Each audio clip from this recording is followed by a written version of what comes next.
Hey, welcome back to Well, That's Interesting, the Great Way to Party edition. Today is episode 285. We may now know what these 5,200 holes are in the Peruvian Andes, and one of the oldest supernovas has been discovered using a new method. My friends, just 2 weeks ago during episode 283, we celebrated the 250th anniversary of what's frequently referred to as the Great Experiment. And today, the birthday bash theme continues because guess what? This podcast is officially celebrating its 6th anniversary. Can you believe it? For 6 goddamn years, every week, you and I have face-planted into appalling, fascinating, breathtaking, and unforgettable even if you tried topics, and I regret nothing. It has been the ride of rides, and all I could say is thank you. If you tuned into the milestone of episode 280, then this little speech I'm about to give will sound familiar. But I mean it. We have only made it here thanks to you doing some of the most important work. Listening, rating, subscribing, commenting on the socials, and telling your friends, your annoying neighbors, and strangers about this show, and about what you've learned. Not only because this is all so captivating, but it helps with small talk. Or rather, ending small talk, especially if you bring up the episode where we spoke about the African giant pouched rat and how females can seal up their vaginas. What I mean to say is that we have been through quite a lot together, and to commemorate yet another achievement, we will be covering some much-loved subjects: holes and the magnitude of space. In the first half of the show, why study one hole when you could study over 5,000 at the same time? In the Peruvian Andes lies ancient structures whose purpose has been lost to time. And as such, the mystery of who made them, when, and most importantly why, has plagued the minds of archaeologists for nearly a century. I'm talking about Monte Serpe, or Serpent Mountain, in southern Peru. In 1933, a National Geographic photographer wonderfully named Robert Shippey dangled his body out of a plane to capture the photographs that would start many a researcher's obsession. In them, for approximately a mile, we see a band of thousands of aligned depressions or holes dotting the very top of Pisco Valley. At a distance from where Robert took his infamous shots, altogether, the holes resemble that of a snake. But up close, while standing amongst them, their pattern, organization, depth, and what residue remains suggests that whatever this may be something more. Quote, hypotheses regarding Monte Serpe's purpose range from defense, storage, and accounting to water collection, fog capture, and gardening. The function of this site remains unclear. End quote. Study co-author Dr. Jacob Bongers, Dr. Bongers, an archaeologist at the University of Sydney in Australia, said in a press release, now, my friends, we will join Dr. Bongers and their team in southern Peru. We will climb this valley and peek into these holes. We will sample the soil, fly drones over them, and after all the clickety-clack calculations, we will narrow down what exactly was inside them at one point in history. From this, just like Robert's photo, another image will be revealed, and we may have a closer idea of what took place here. And we will meet the people who use Monte Serpe for hundreds of years. Then after the break, back in January during episode 262, we learned about a magnificent new tool that astronomers are using to peer farther than ever before into the past, into the very early years of the universe. And that tool is the universe itself. I'm talking about gravitational lensing. In that episode, we met galaxy LRG 3757, one of the most massive galaxies ever observed by astronomers, having a mass 100 times that of the Milky Way. It sits approximately 5.6 billion light-years away from Earth, but a smidge closer than the galaxy behind it. Because of this serendipitous alignment, and thanks to the massive LRG, the light from the background galaxy is pulled, magnified, and bends around LRG in the shape of a horseshoe. In sum, and as so wonderfully explained by NASA, gravitational lensing acts as a natural cosmic telescope, allowing astronomers to detect and study extreme, distant, faint galaxies and objects that would otherwise be invisible. This method is so kick-ass, it has now revealed an ultra-bright supernova from an unthinkable distance. We will meet the international team of astronomers who were looking for cosmic transients. We will learn what the fuck cosmic transients are and how this team got lucky. And by lucky, I mean they noticed not one, but 2 galaxies in the foreground of giant blobs of light. We will meet these blobs of light and the number of different tools they used here on Earth to figure out what it all meant. And as you can tell by the title of the show, it was one hell of a find. And a show itself. And the nerdy excitement? It doesn't stop there. These lights may just cast the deciding vote on how fast our universe is expanding, and I shall explain. In the meantime, hi, I'm Jill Chacha, and if this is your first time listening, happy anniversary anyway, my luminous business goose.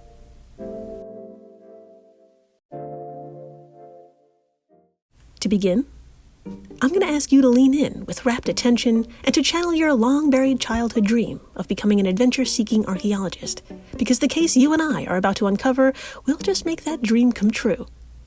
Let's start with our location, a part of the world that began to form some 30 million years ago, and to this very day is still growing to monstrous proportions thanks to its tectonic plates, being a part of what's so tantalizingly called the Pacific Ring of Fire. I'm talking about the Peruvian Andes, whose mountains have seen some shit, from mass extinctions to the rise and fall of civilizations. Needless to say, it's a hotspot for people really hot for old things. One of the many old things here is a structure that lies at the tantalizing position of 13 degrees 42 minutes 59.9 seconds south, 75 degrees 52 minutes 28.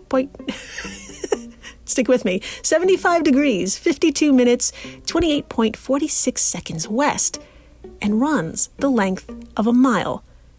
If you drop whatever structure you're holding right now and pick up your phone to tap on today's post, you will see the epic photograph aviator and National Geographic photographer Robert Shippey snapped back in 1933 after filling up his plane in a frenzied hurry once hearing about this place. A place whose location at the time can only be found by following a paper map down to the degree, and a place that went by many a name: Monte Serpe, or Serpent Mountain, Smallpox Hill, and Band of Holes, for example. And if you squint at Shippey's photograph, you'll agree that each of these names is a pretty accurate representation of what it resembles. But I think you know which nickname I like the best. Unfortunately, Serpent Mountain won the popularity contest, and ever since this grainy shot made the magazine, countless archaeologists and anthropologists became infected with the same curiosity. Thanks to genocide and the passing of time, modern residents of the surrounding area, now called Pisco Valley, 124 miles south of the capital of Lima, can't help explain what this collection of more than 5,000 pits was used for, or what it represents. In 1953, the heavily named American explorer, writer, and archaeological historian Victor Wolfgang von Hagen surveyed the area and did his darndest to figure it out, but at the end of his exploration, he could only confirm the few facts already known and threw in a wild guess. Quote, "These circular, stone-lined, although unused graves lay in rows, 7 to 9, and marched up the 50-degree angle to the slope called Mount Serpe. It is the snaking line of graves reminding the one who named it of a serpent. There are over 5,000 such graves, empty graves, insofar as they are circular and stone-lined, and some of the same construction of those graves which are found with mummies, weavings, and pottery. For years, ever since 1931, they appeared on the photographic plates of the aerial surveys of the Shippey-Johnson expedition. They were the strange and mysterious pockmarks. But when discovered and surveyed by the Von Hagen expedition in 1953 and found to be unused graves, the mystery was compounded." End quote. From his book, The Royal Road of the Inca. And yes, you may have noticed he referred to himself in the third person by citing his expedition, which feels weird, but is standard protocol when referring to studies, even your own. And you may have noticed he called these circular, stone-lined holes unused graves.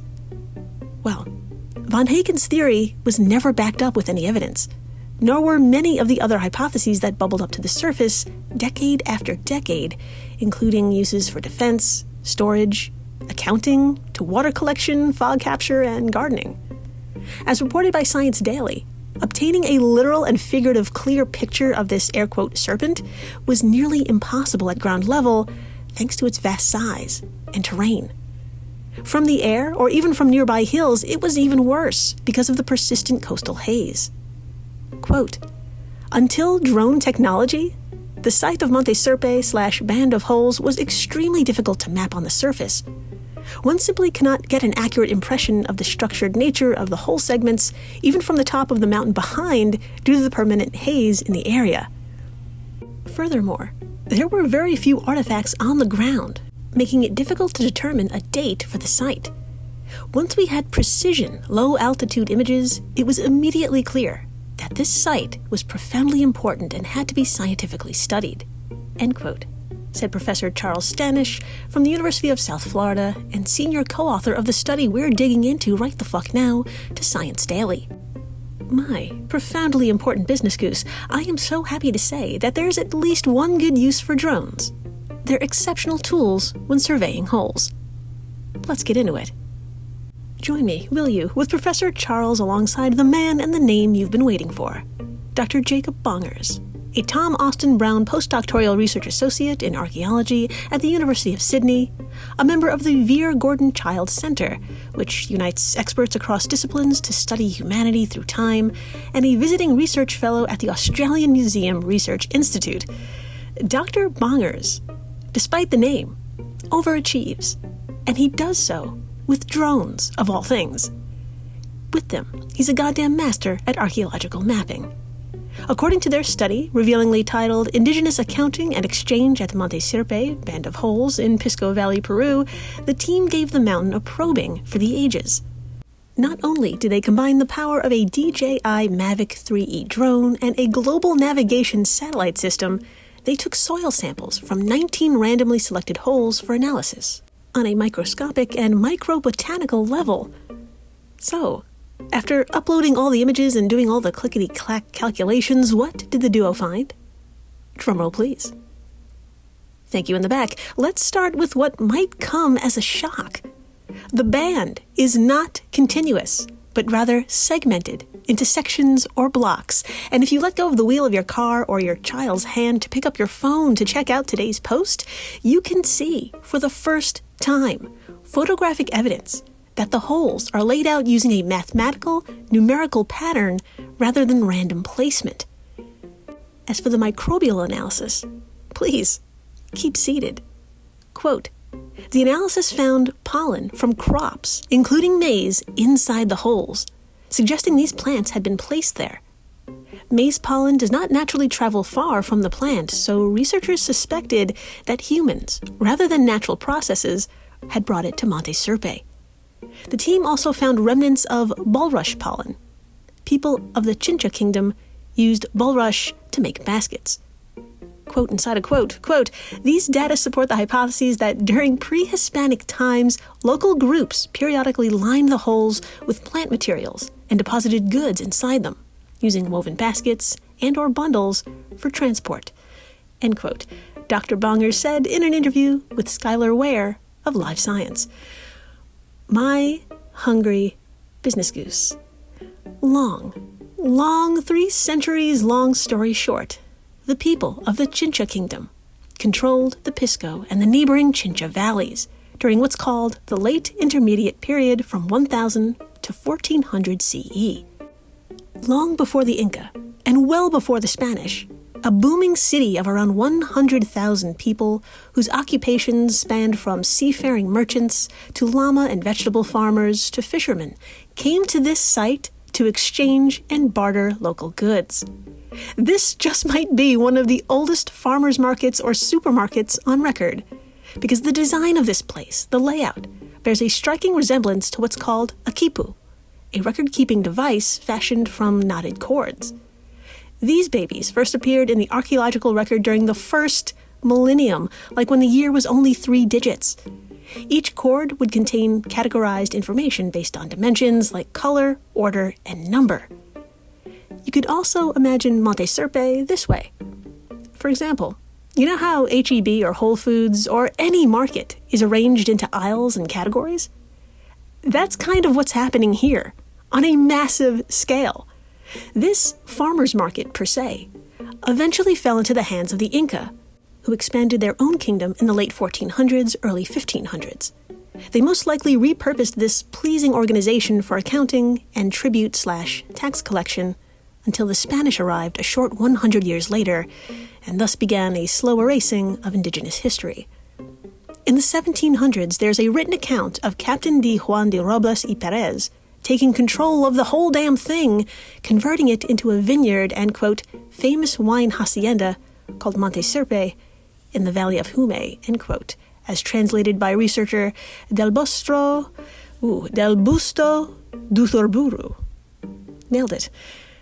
This is one of the earliest times the name Monte Serpe appears in record books. So, by now you may be thinking many thoughts, like, damn, I love a good farmer's market, and wait a minute. If this was such a successful project, why isn't there more like them in the area? That's a great question, and I am so glad you asked. Dr. Bongers and the professor have a theory. Our band of holes occupies a transitional ecological zone, which is a fancy way of saying it sits in the middle between the Andes highlands on one side and the lower coastal plain on the other. In sum, like the old saying goes, location, location, location. It's an ideal meeting ground for trade between two different regions. And now that I think about it, this massive place was more like a Costco. After the break, we are leaving the magnificent holes of Peru for the majesty of the early universe. Billions upon billions of years ago, a single star exploded, and its light has just been detected by instruments here on Earth. And this isn't the only impressive part of the story. That's just the beginning. How a single supernova may help us understand how the universe is expanding. Yeah. Stay tuned. Hey listeners, quick question. Do you know what extraterrestrial radio signals and a mushroom from Texas have in common? Or what a number station is and why it's so haunting and creepy? If you're intrigued by those questions, Midnight Facts for Insomniacs has the answers. Join us, Duncan and Shane, hosts, comedians, and best friends, on hilarious deep dives into obscure facts from science, history, and pop culture. So whether you're nocturnal or just a fan of laughing and learning, we'll keep you entertained. Find Midnight Facts for Insomniacs wherever you're listening to this show. This episode is brought to you by Accenture. When your advertising operations fall out of sync, everything else follows. Spotify and Accenture are working together to reinvent the rhythm of ad sales, using automation, analytics, and smarter workflows to simplify campaign delivery and access better data across the business. The result? Less time spent on operations, more time connecting brands with the moments and fandoms that matter most. Learn more at accenture.com/Spotify. The new LinkedIn Hiring Pro can't undo your last hire. The human postponer. They were the master of one phrase. I'll circle back on that. But 3 months later, you are the one doing all their work and wondering how big that circle is. But LinkedIn Hiring Pro can take the hiring load off your plate by automating the hiring busy work from the initial job post to scheduling interviews. Hire right the first time with LinkedIn Hiring Pro. Post a free job today at linkedin.com/quality. And we're back. We are so back. And my friends, I'm going to ask you to lean in with rapt attention and to channel your inner broken childhood dream of intergalactic travel, because the discovery we're about to nosedive into might just put all that back together again. Please, join me, will you, back in August of 2025 at the whimsically named Zwicky Transient Facility located within the Palomar Observatory in San Diego County. Now, although our Zwicky is physically in California, astrological nerds like Joel Johansson, lead author and researcher at the Oscar Klein Center in Stockholm University, can access its overwhelming database in hopes of catching a cosmic transient that stands out among the rest. Now, what the fuck is a cosmic transient and what the fuck is a Zwicky? Don't worry, I've got you. Literally a story billions of years short, Cosmic transients are brief, unfathomably large, energetic, astrophysical phenomena that suddenly appear. This energy rapidly changes in brightness over seconds to years, and then begins to fade away. These phenomena are the most violent and intense events in our universe, and the energy they produce helps scientists figure out what in the holy hell is going on around us. Everything from the fundamentals of physics to delicious black holes and the life cycle of stars, just to name a few. And just to name a few examples of cosmic transients, these can be supernova, kilonova, tidal disruption events, which are rare, catastrophic whoopsies where a supermassive black hole tears apart a star that wanders too close, releasing vast amount of energy like gamma ray bursts, which are so massive they're considered cosmic transients themselves. Joel Johansson is hot for all of these things, and the best way to find them is with Zwicky. According to its website, ztf.caltech.edu, it continuously scans the entire northern sky every 2 days to detect any changes, like suddenly appearing transients, and it tracks them. As reported in the team's press release to Eureka Alert, on one fateful day back in August of 2025, while scanning through the daily list of new transients found by ZTF, Joel noticed that one of them was fucking weird. 2 bright dots surrounded by a halo of light. The amount of energy in this single photo could only mean one thing to Joel: a goddamn supernova, and a hell of a large one at that. However, despite how obsessive-compulsive the Zwicky is, its instruments aren't fine enough to make such a call. Joel would have to reach out to equally obsessive-compulsive nerds around the world, wielding ground telescopes of gargantuan power to confirm whatever this actually may be. He did. And I have to say, I don't think anyone saw these results coming. Let's get into it. So join me now, will you, a few days later, 6,000 miles from California in the Canary Islands, just off the coast of Morocco. Here, astronomers angled the Nordic Optical Telescope on La Palma Mountain towards the very same section of the northern sky, and they zoomed the fuck in. After performing an uncomfortable amount of calculations on the spectrum of light in the area, it was confirmed. The transient was indeed a supernova. But, and a big but here, this spectrum was difficult to match with the more common supernova types the team had seen before. So, the weird thing just got weirder, which means this needs yet another probing. Enter Jacob Wise, a PhD student at Liverpool John Moores University who had at his disposal the Liverpool Telescope, located on the same mountain, and I can't help but drop a few fun facts about this telescope. 1, it is one of the largest and most advanced fully robotic telescopes in the world, which means, unlike a lot of other remote telescopes, the LT runs pretty much autonomously. It's basically sitting there being cute, waiting for observation requests, like the one Jacob is about to input. It could also create its own schedules, monitor weather conditions, and manage observations without human intervention. It's basically the Wall-E of telescopes, and I'm gonna cry. 2, it has a clamshell enclosure. I will say that again. It is housed in a novel clamshell, a clamshell dome that opens from the top down. And if you don't think that's funny, I don't know if we can be friends. And finally, 3, the Liverpool Telescope, Jacob the Wise, and his team are the first to discover the following, and I'm gonna need you to sit the fuck back down. That halo isn't a halo per se. It is 4 separate beams of light from a single source, that being a supernova. And those 2 bright dots I told you about, well, they're actually galaxies. And all together, this creates a scene never before witnessed. Please, drop whatever Zwicky you're holding right now and pick up your phone. Tap on today's post and swipe past all those Peruvian holes. What you will see is a snapshot of all these lights. 2 are labeled Galaxy 1 and 2, and around those are circled blobs of light labeled A through D. This isn't a 2-dimensional situation. The galaxies are in the direct line of sight between the supernova and Earth, and they're acting as a cosmic magnifying glass of sorts.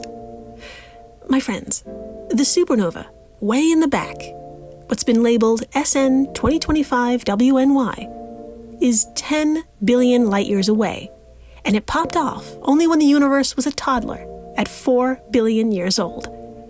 This is so distant that the light has redshifted to such an extreme, or stretched so far to the ultraviolet as it has traveled, that under different circumstances, we would have never been able to detect it. But thanks to what's called gravitational lensing, by not one but two galaxies, the supernova is pulled, bent into 4 separate beams of light and magnified to appear about 50 times brighter, making it visible to ground-based telescopes. This is wild and jaw-dropping and historical, but that's only the beginning. And before we get into what's about to shatter your mind into even smaller pieces, here's a quick shout-out to even more nerds and technologies around the globe who helped verify this crazy shit. According to the team's press release, the Keck Observatory on Mauna Kea, Hawaii, provided decisive spectra confirming both the supernova and its extreme distance. Yujin Kin, a postdoctoral researcher at Caltech, led the series of spectroscopic observations targeting each of the individual supernova images and the lensing galaxies. Their work revealed a, quote, forest of narrow absorption lines from the supernova's host galaxy, the fingerprints of elements such as carbon, iron, and silicon, which nailed down the redshift and nature of the event, end quote. Well, fuck, hats off to Yujin. Holy shit. Now, again, this is all insane, but the best is yet to come. I am so damn excited I can't speak, so I'm gonna have Jacob Wise tell you what else this discovery has in store. I'm about to play a 2.5-minute interview that you could also find on the Tube of You, a video titled LJMU PhD student discovers the first observed gravitationally lensed superluminous supernova, uploaded by the Liverpool John Moores University channel. Now, in it, we will hear how Jacob could not believe his eyes, and the significance of seeing multiple beams of light. So, lean in a little more, or up your volume. Here we go. My name's Jacob Wise. I'm a fourth-year PhD student working on distant superluminous supernovae and tidal disruption events. What we have discovered is a supernova that is over 10 billion light years away, with a galaxy in the foreground that means that it has been gravitationally lensed. And so, instead of seeing just one image of the supernova, the light has been bent so that we actually see 3 or even more images. What's significant about that is that the light from each image is getting to us with a different travel time. So with that, we can use that to measure quite accurately the expansion of the universe. At first, I didn't believe that what I was seeing was real. I thought my eyes were just blurry. I basically rubbed my eyes and then it was still there. And so then I thought, oh, this is probably just an artifact on the telescope. Maybe there was high winds and it wobbled. But then I took a look at the data that we got in 2 weeks previous, and it was still there. And so then that really convinced me this is actually real. And so I immediately notified my collaborators in Stockholm, and we put out the notice to the wider astronomical community that night that we had actually found this. This is the first time that this has been seen with what we call seeing limited ground-based observations. So that means that you don't need a space telescope or what we call adaptive optics to actually resolve the individual images. So this is almost like a proof of concept that this can be done with even mid-range telescopes. So the feeling of that was just sheer disbelief that I'd found this. This has only been seen less than 10 times in the entire history of astronomy. So since we found this, we've had every single major observatory in the entire Northern Hemisphere, and Hubble and James Webb looking at this thing, but the LT discovered it first. Just being involved in this sort of magnitude of a discovery is amazing, and it's really pushing me to stay in this field and get a postdoc. Kind of made me realize, like, this is why I'm doing this. Like, this is amazing. I still don't really believe it. It's taken a while to sink in.